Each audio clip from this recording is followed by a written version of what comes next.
वाली कर ले। हाँ? बिल्कुल शून्य हो गया। नहीं, लेकिन संसार में आपके जीवन में कभी कोई एक क्षण आता है कि साला बहुत बेकार है, इससे अच्छा मरो, पश्चाताप होता है।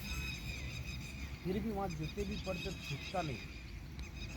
कारण क्या? आप यहाँ से चला और परमार्थ यहाँ से चला, जिसमें जुड़ता नहीं है। मैं हमेशा कहता हूँ संसार यहाँ से चला और परमार्थ यहाँ से। जिस दिन आपका ये वहाँ से जुड़ गया, अपने आप सब।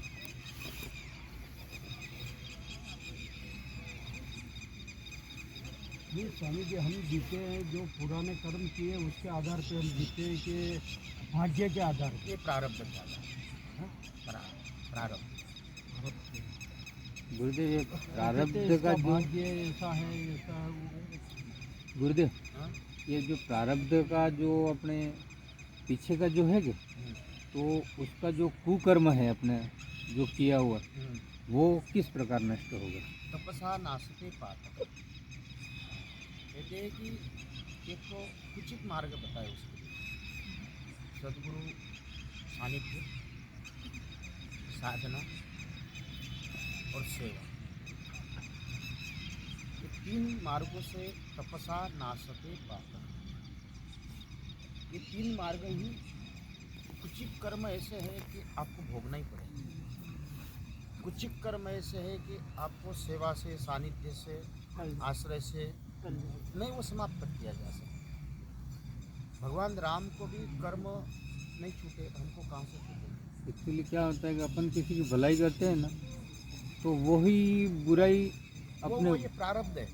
हाँ, तो वो कैसे छूटेगा? वो सबसे बड़ी बात, अपन आपके दृष्टि में भला हो सकता है, लेकिन उसके दृष्टि में तो दोष है। अच्छा, हाँ, वो पैसे ले गए, वो उसके आधार पे। पता कहते हैं ना, ब्रह्मदेव ने 3 जनों को 2 अक्षर दिया। मानव ने उसका 2 अक्षर का अर्थ निकाला, अरे हमको थोड़ा सा दान वान देना चाहिए, हम बहुत पैसा कमाते हैं। असुरों को कहा, बोले हम लोग बहुत कामी हैं, हमको दमन करना चाहिए। और देवताओं ने इसका अक्षर अर्थ निकाला, हमको दया रखनी चाहिए। अक्षर एक ही है। विद्या विवादाय शक्ति परेशा परिपूर्णा है। सही, बहुत हाँ, बहुत सही गुरु। इसलिए अपने जीवन में इस परमात्मा तत्व को समझने के लिए ये प्रारब्ध और परमात्मा की इच्छा। मंदिर, मैंने कहा ना कि मंदिर गए, प्रार्थना की, प्राप्त हुआ, ये हरि कृपा। मंदिर गए, प्रार्थना की, नहीं मिला, हरि इच्छा। बहुत तो आपके करने और न करने से, मुझे बताओ आपके करने से हो क्या रहा है? आप अगर करते तो साल एक दिन में पारे बांसवाड़ा के दुकान आप अकेले चला।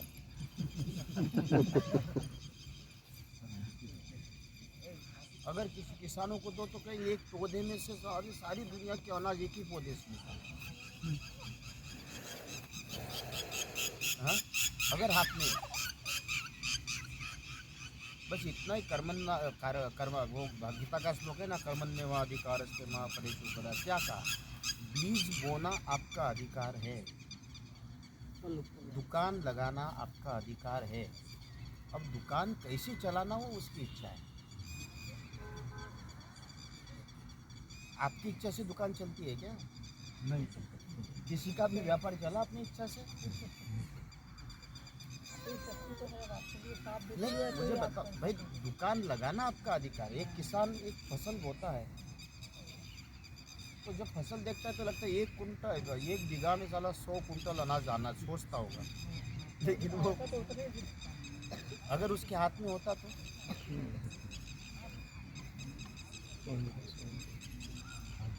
इसलिए कर्म करना आपका अधिकार है, फल तो वही देगा। वो फल वो भाग्य हाँ, प्रारब्ध है वो, प्रारब्ध है वो, प्रारब्ध है। इसलिए मैं हमेशा कहता हूँ कि अपने जीवन का हर एक क्षण गंदगी के किनारे मत चलना। आपका आत्मविश्वास और खुद को प्रमाणित करना नहीं, मेरा हर एक क्षण गंगा के किनारे बैठ कर जाना, यही भक्ति है। भक्ति कोई माला लेकर बैठना नहीं है,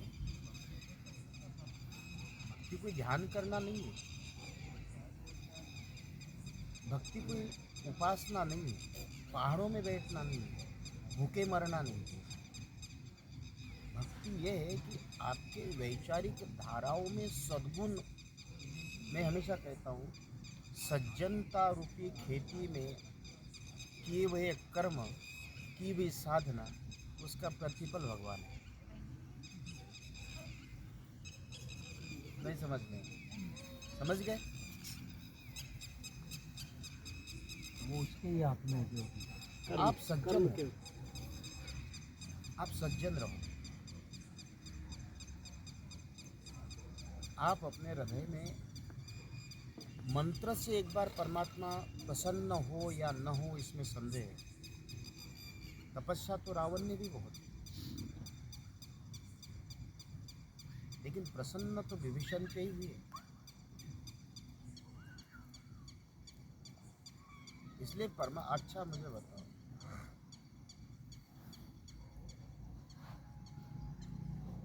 सोने की दुकान में कौन जाएगा?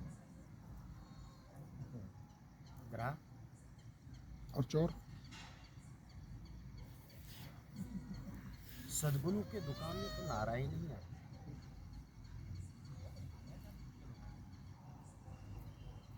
उसको प्रसन्न करने के लिए कोई पुरुषार्थ की जरूरत नहीं है, आपके अंदर वो सद्गुणों को जागृत करने की जरूरत है। अगर वो सद्गुण जागृत है तो फिर तो वो कहीं पर भी बैठा हो तो आ जाएगा। हाँ, कण कण में भगवान। अरे कहाँ नहीं है वो, है आपके अंदर बैठा हुआ है। मैंने कल ही शायद परसों 3 मंदिर बताए। एक मंदिर घर के पास है, एक मंदिर घर के अंदर है, और एक मंदिर तन के अंदर है। कितने? 3 मंदिर है। घर के बाहर का मंदिर तमोगुनी है, घर के अंदर का मंदिर रजोगुनी है, और शरीर के अंदर का मंदिर है सत्वगुनी।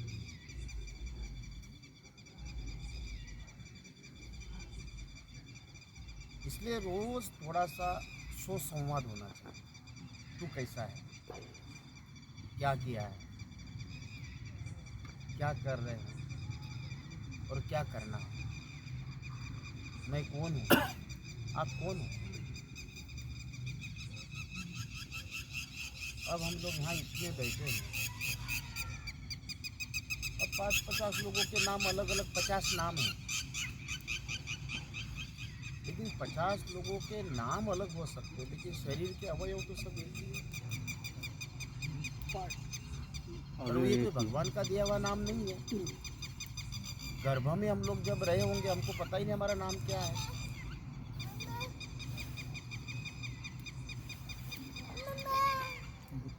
इसलिए सारी दुनिया में अगर हम लोग चलते हैं, गर्भ में आप कौन थे? क्यों खड़े हो? हाँ, निकल। गर्भ में क्यों, आप कौन थे? अच्छा बताओ, आप गर्भ का दुख देखो, याद को याद है आपको? किसी भगवान ने याद नहीं रखा? या भगवान अगला जन्म कहाँ जाओगे वो दिखाते तो चॉइस हो जाती गुरुदेव। वो तो भगवान करे कि अगले जन्म में हम कहाँ जाएंगे। हाँ, चल जाओ।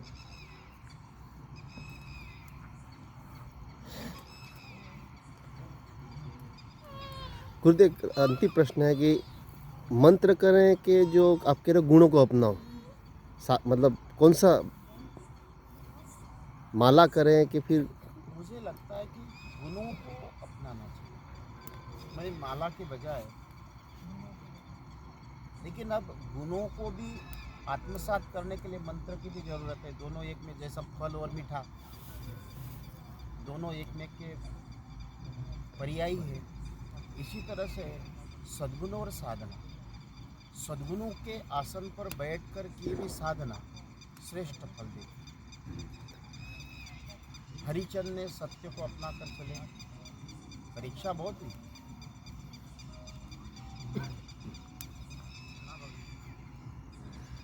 पांडवों ने भगवान की भक्ति करके बहुत कष्ट हुआ। जब उन्होंने देखा, कहते हैं ना कि धर्मराज युधिष्ठिर को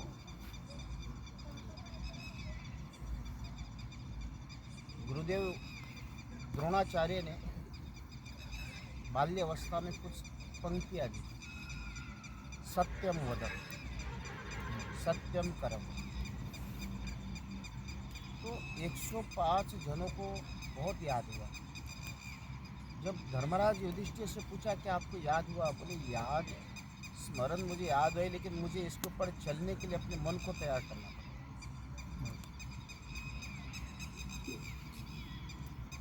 मैं अभी नहीं, 15 दिन बाद बताऊं। जब धर्मराज युधिष्ठिर को 15 दिन के बाद उन्होंने कहा अब मैं तैयार हूं। भीम, अर्जुन, इन्होंने पूछा क्या आप कर रहे हैं? तो युधिष्ठिर महाभारत में कहते हैं कि देखो, धर्म के आधार पर लाभ हानि होगी, इसके लिए मैं धर्म नहीं कर रहा हूँ। मेरे आत्मा का उत्थान हो, इसलिए धर्म का अनुसरण करो।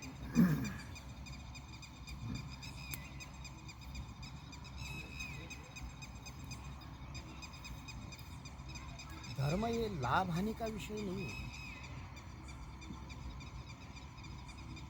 और वो भी आपकी क्या है कि आप लोगों की जो दृष्टि है वो सांसारिक वस्तुओं के आधार पर आपका थर्मामीटर चलता है।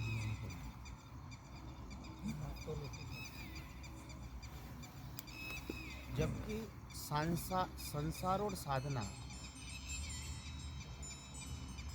ये कोई, इनका कोई लेना देना नहीं है। अब संसार में जन्म लिया है, ये मकान, दुकान, घरदार, परिवार, पति पत्नी, पुत्र, ये सब चीज़ों के लिए अब मुझे अपने उस दिन इसमें भी कहा था गुरु पूर्णिमा के दिन, मुझे बताओ दुख की कोई दवाई नहीं है। और आपने जो दुख खड़े किए, ये कोई ईश्वर ने कहा नहीं।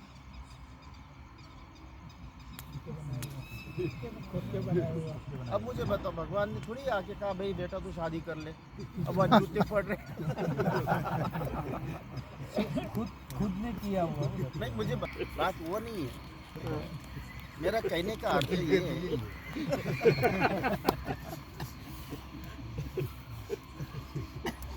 अब मुझे बताओ, भगवान ने किसी को भी तुमको आकर कहा कि शादी करो, अब वहाँ जूते पड़ रहे तो खाओ,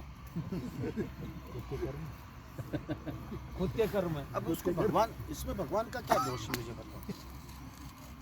हाँ, लेकिन नाम भगवान का लय है, भगवान कहाँ फंसा दिया? कहाँ फंसा दिया? ये भगवान तो ने ये क्या किया? नहीं, बात भगवान बेचारा को कोई दोष ही नहीं है। अब तुम्हारे बेटा बेटी तुम्हारी बात नहीं मानता, भगवान ने थोड़ी क्या बेटा बेटी होना चाहिए। अब है, अब मुझे बताओ, तुम लोगों को यहाँ से बांसवाड़ा जाना है, तो बांसवाड़ा जाना है, निर्णय किसने किया? भगवान ने आकर थोड़ी कहा। अब वहाँ खड्डे, पत्थर, पहाड़, कांटे, नदी, नाले, गंदगी, सब आपको सहते हुए चलना पड़ेगा। अगर आप कहोगे कि नहीं यार हवा में उड़ती है वही जाऊँगा, तो संभव ही नहीं। हाँ, ये जरूर हो सकता है कि चलते रास्ते आप उसका चिंतन करते हुए उन पत्थर, पहाड़, कांटे, उनका एहसास न हो, ये बुद्धि जागृत कर सकते। साधना क्या कहती है?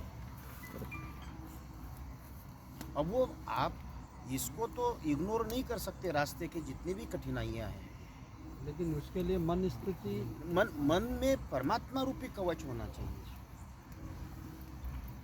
अब हमको ठंड लग रही है, हम स्वेटर पहन रहे हैं, गर्मी लग रही है, एसी चला दिए, बारिश आ रही, छाता लेकर घूम रहे। अब ये किसने किया है? तो इन संसार रूपी रास्तों की कठिनाइयाँ आपको किसी भी प्रकार से एहसास न हो, ये बुद्धि तो डेवलप करनी पड़ेगी ना आपके अंदर।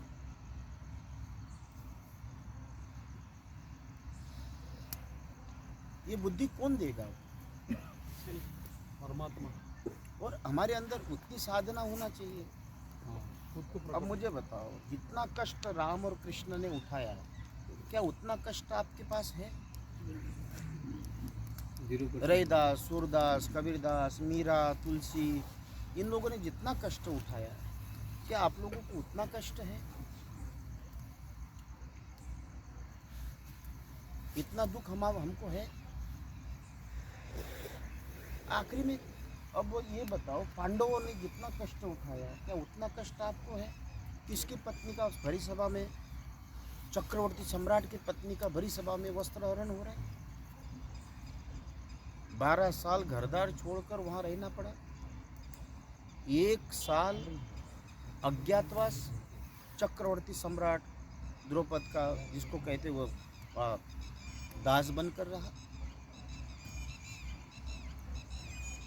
विश्वधारी धनुर्धारी अर्जुन बृहन्नला बना। भीम भोजन बना रहा है।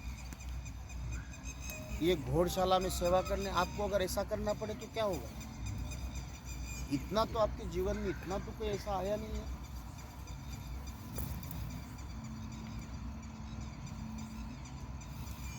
उस तरह की स्थिति तो आपके जीवन में नहीं आई, फिर क्यों शिकायत क्यों? और परमात्मा जब भी अपने पास बुलाता है तो बहुत परीक्षा लेता है। इसलिए मेरा ये कहना है, धर्म और संसार ये बहुत अंतर है, उनका एक में का कोई लेना देना नहीं। आप लोगों ने क्या किया है कि संसार को धर्म में डालने का प्रयत्न किया, जबकि संसार में नहीं, धर्म में संसार होना चाहिए। ये व्यवस्था ही वही है वैसे। नहीं, ये तो ये अभी व्यवस्था बनी है, पहले ऐसा नहीं था।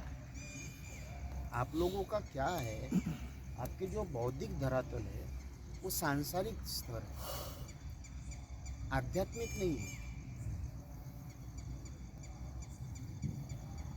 धर्मयुक्त तमे मता क्यों कहा?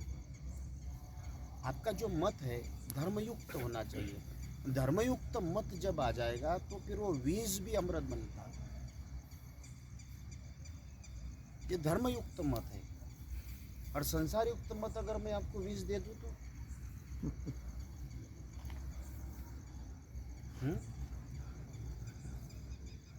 धर्मयुक्त मत आपको बताऊं, आप लोगों ने बड़ा नाम सुना होगा, जलाराम बापा।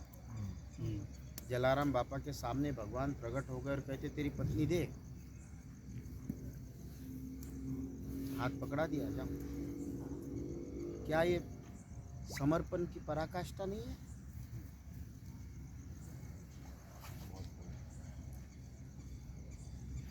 कहाँ तक परमात्मा परीक्षा ले सकता है?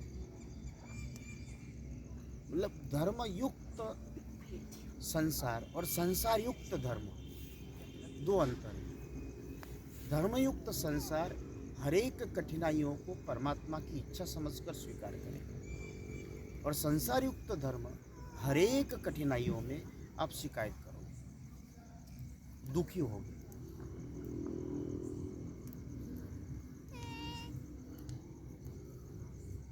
और संसार का दुख कब खत्म होता है, मुझे बताओ। आपके जीवन का दुख कब खत्म हुआ है? और क्या प्राप्त करने से आपका दुख की समाप्ति होगी? कितना धन, कौन सा पद, कोई सीमा नहीं है। कोई संसार का क्या क्राइटेरिया क्या है? बॉर्डर लाइन क्या है? सबकी बॉर्डर लाइन है। जन्म की बॉर्डर लाइन, बाल्यावस्था, तारुण्यावस्था, वृद्धावस्था, मृत्यु अवस्था, सबका एक एक लक्ष्मण रेखा सबके लिए खींच रखी है। लेकिन मन की क्या अवस्था है, क्या क्वार्टर बॉर्डर लाइन क्या नहीं है? बस हो गया, end of the day, end of the work, end of the man. गुरुदेव, इच्छाओं की पूर्ति होती है तो तृष्णाएं बढ़ती ही जाती है। नहीं, मैं ये नहीं कह रहा, बढ़ना चाहिए भाई। देखो अगर एक एक्टर अगर 3-4 घंटे नाटक नहीं करेगा तो पैसे कहाँ से मिलेंगे? हाँ, उसकी भगवान ये थोड़ी कहा कि 24 घंटे ध्यान में बैठो, लेकिन जब 12 घंटे दुकान में बैठो तो 5 पैसे भी इधर उधर मत जाने दो। लेकिन आधा घंटा अगर उसके पास बैठो तो ऐसा बैठो कि मीरा बनकर। सही है। हमने ये थोड़ी कहा कि भगवान ने ये थोड़ी कहा। कबीरदास जी रुई से धागे से रजाई बनाते थे, नामदेव कपड़े सिलते थे, जिसको मीरा तुकाराम व्यापार मिर्ची बेचने का काम करते थे। किसी भी धर्म में संसार बाधा नहीं है। नाव में पानी या पानी में नाव, जिस व्यक्ति ने संसार रूपी नाव में धर्म बिठाया वो डूब जाएगी, लेकिन धर्म के नाव में संसार बिठा दिया तो अपने आप तैर जाएगी।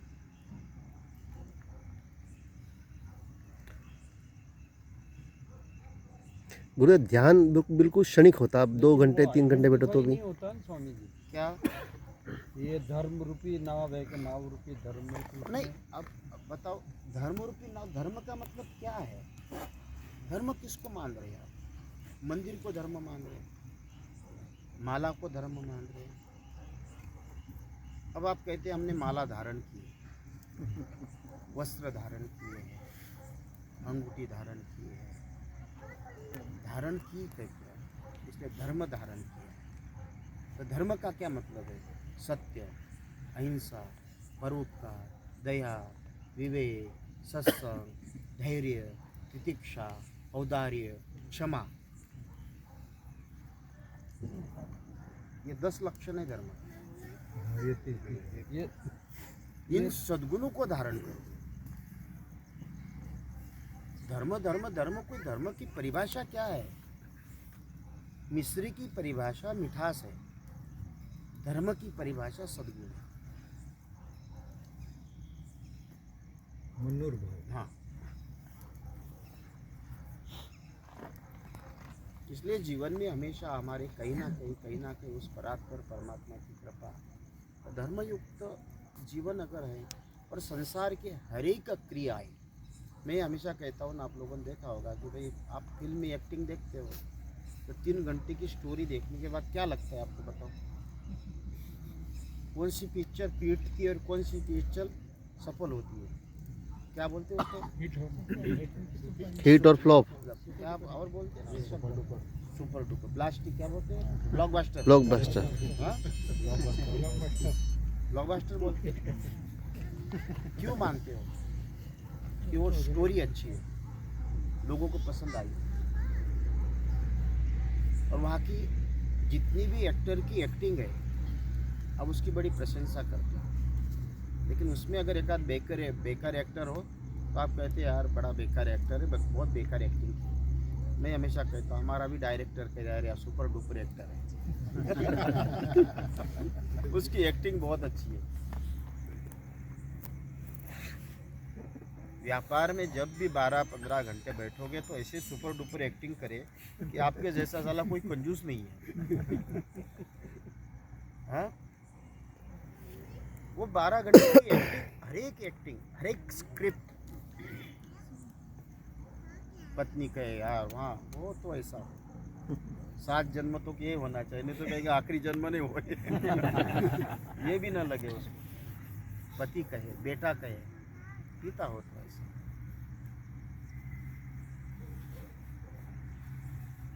बहू कहे, सभी जगह पे हमको जितनी जो स्क्रिप्ट दी है उस स्क्रिप्ट में अगर आप 70-80% अगर आप उतर गए तो समझना आपने आपकी लाइफ के सर्वश्रेष्ठ जीवन जिया। अपने इस लाइफ में फर्स्ट क्लास पास आउट हुए हैं। 60, 70, 80 साल के इस यूनिवर्सिटी में आपने किस तरह से, जिसको कहते हैं पासिंग मार्क से पास हो गए हो, या इसमें मेरिट से पास हो गए, या फर्स्ट क्लास में हो गए, इसमें मीडियम का मिडिल क्लास, कैसे आप पास आउट हुए? आपका परसेंटेज लेवल क्या है पूरे जीवन काल में?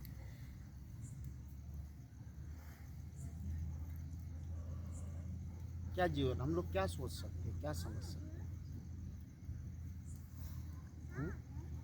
ये तो गुरु जी मूल्यांकन तो खुद को ही करना होगा कोई मेरे हिसाब मतलब से। भाई देखो, आप लोगों के साक्षी दो लोग हैं, एक स्वयं और परमात्मा।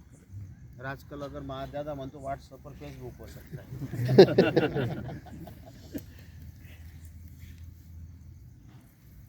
दो के प्रमाण पत्र और उसके परसेंटेज लेवल अगर हम लोग निकालते हैं तो उस परसेंटेज लेवल तो हमको आप अपने आप को दीजिए। मैंने अपने लाइफ में रोते रोते निकाली, हंसते हंसते निकाली, धर्मयुक्त निकाली, अधर्मयुक्त निकाली, सत्यता के साथ असत्यता के साथ में कैसे हमारे जीवन की लाइफ निकल गई, कितना परसेंटेज लेवल सक्सेसफुल अनसक्सेस कैसी रही।